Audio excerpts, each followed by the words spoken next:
Hey everybody, how are you doing? It is August 7th and I have a video here. I want you to watch this news in its entirety, okay? I understand we don't want to usually use too much of their news. We know it is, so many lies, etc. But there's a reason that I need you to pay attention to some of this, because if it's in the mainstream, that's where you have to find out where their narratives are, okay? And I came across this one while looking into the schools and how they're going to start sending kids back to school, and already are sending kids back to school, even though, this thing is so deadly, has the highest infection rate, it's so contagious, etc., etc. It's becoming just crazy. It's just pure nonsense when people still can think, for themselves maybe, and realize, wow, this isn't adding up. It doesn't add up. Well, to most people, I guess 2 + 2 = 6, because they just are not listening. They're just eating up everything that the mainstream media is saying. Just like this. Now, read this real quick. It says, a pandemic of the novel CV has now killed more than 715,000 people worldwide. More than 19.1 million people across the globe have been diagnosed with CV19, the disease caused by the new respiratory virus, according to the data compiled by the Center of Systems, Science, and Engineering at none other than the Holy Grail to all this evil, Johns Hopkins University. And then they want to push more fear. The actual numbers are believed to be much higher due to testing shortages, many unreported cases, and suspicions that some national governments are hiding or downplaying the scope of their outbreaks. That is all just leaving back doors out again. They're just making sure that they always can just change and say whatever they want, because the masses they're listening to it. They're falling for it. Okay? They want to talk in that clip that I'm going to show right now, that how the cases are dropping, hospitalizations are dropping. Okay, cool. That means we can send your kids back to school. Oh, but we're still saying how bad it's going to get here in the next little bit, and oh, guess what's coming? Oh, a VAX. Check this out. Emergency. Overnight, the number of confirmed cases worldwide surpassed 19 million. In the United States, there have been more than 4.8 million reported cases. The number of American lives lost to the virus has now surpassed 160,000. And new research from the University of Washington is now predicting nearly 300,000 deaths by December 1st. Yeah, but perhaps a sliver of good news. The COVID Tracking Project is reporting that new cases are down by 10% and hospitalizations are down by 7% from last week. That is some good news. Dr. Birx has now issued a warning for 9 major cities and California's Central Valley. And there are now over 541,000 cases in California, more than any other state in the country. Matt Gutman is there. He starts us off from Burbank. Good morning, Matt. Hey, good morning, George. Those numbers are staggering. And just in LA County alone, there are now 200,000 cases. That's more than all but 3 or 4 states in the country. And that's why Providence, like Hospital St. Joseph, still have these overflow COVID units ready to go. But as you mentioned, the biggest concern in California is for that agricultural belt of the Central Valley, and in fact, rural areas across the country where COVID seems to be growing fastest. As the death toll from the coronavirus here in the U.S. passes 160,000, concerns that the virus is spreading into rural communities. This morning, new research from the University of Washington predicting the death toll in the United States could reach nearly 300,000 by December 1st. Dr. Deborah Birx warning 9 cities plus California's Central Valley that their increase in test positivity could be an early sign of an imminent surge in cases.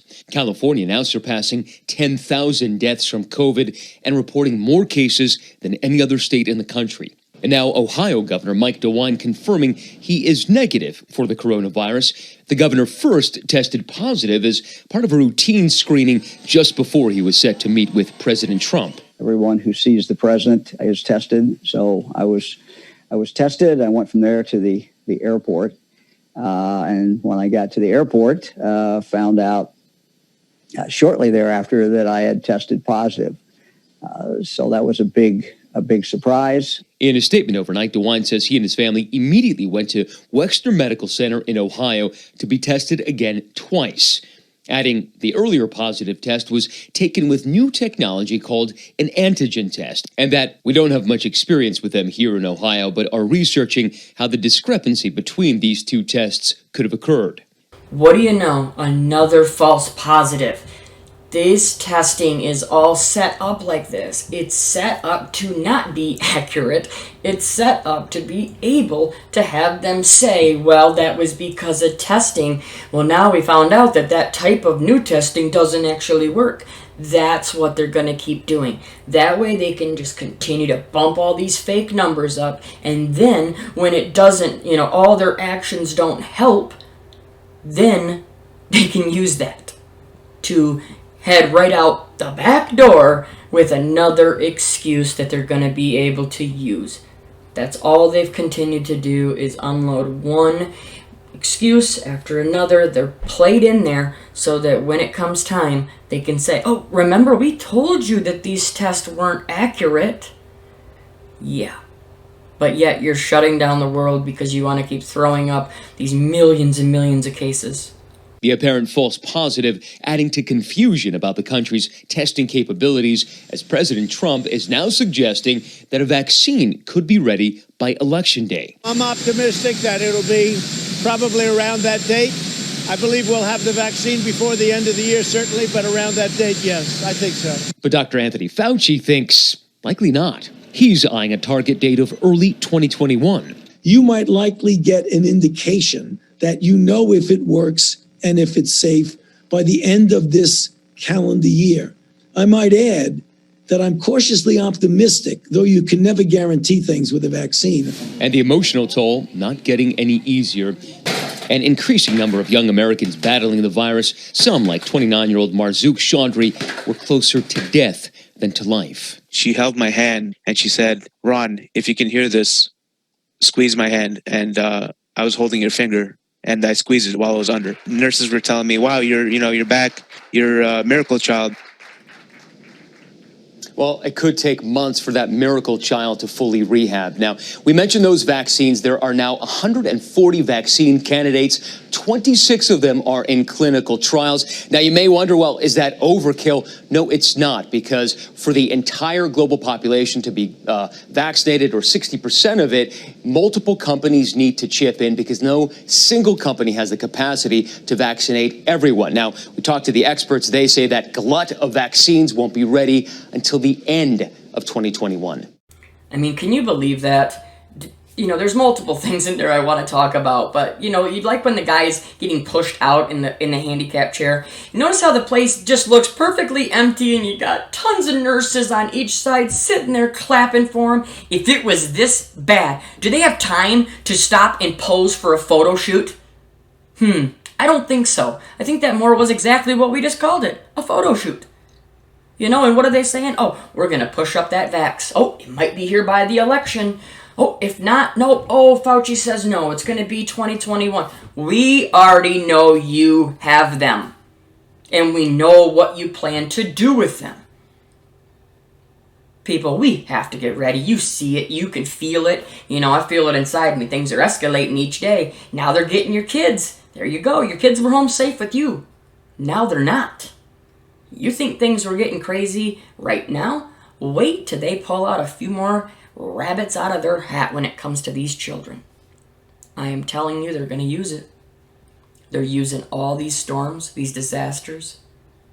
They have been pushing those so bad all day today. That's all they pushed. It's going to be the worst one, maybe historical. It's going to compare to the 2005 season that was just horrible when we had Katrina and Wilma. NOAA forecasters have gone up on the number of predicted Atlantic hurricanes for 2020 right after we saw Colorado State University do the same thing with their seasonal forecast. Where NOAA really went big was on the total number of named storms, adjusted now for the possibility of 19 to 25. That's about 6 more named storms than their original range released in May. And even that initial forecast was higher than average. But with 2020's Atlantic hurricane season shooting off like a rocket and already carving through 9 named storms, the last one being Isaias, seeing how many more that could be coming down the pike is a concern. There are 21 names on the list. Once we get past Wilfred, the Greek alphabet gets used. The only time there's been a name dip into the Greek alphabet was 2005, the year of Katrina. Another key message being shown on this update, look at the category 3 or higher predictions. Getting just one storm this bad is enough, but 3 to 6? Nobody wants to see that. Again, we absolutely have to stress the importance of being prepared. It is, I cannot imagine what the average person that does not know what we talk about. Because if you literally just sit at your house and, just say like an elderly person that isn't into technology, this kind of stuff, and just listens to them, I kid you not, you would be terrified. Just straight up terrified. That's why we have to keep saying stuff. That's why we have to keep yelling and screaming at the top of our lungs. Let's keep spreading this information. Don't stop. We're making a difference. They know we're making a difference. That's why they're coming after us. That's why they're coming after our channels. That's why they're coming after us. Just every way it is, they're coming after us. Be ready, be ahead of them, and pray. We need to pray now more than ever. I love you all. Continue to scream this truth, because we will win one way or another. We'll talk to you soon. God bless.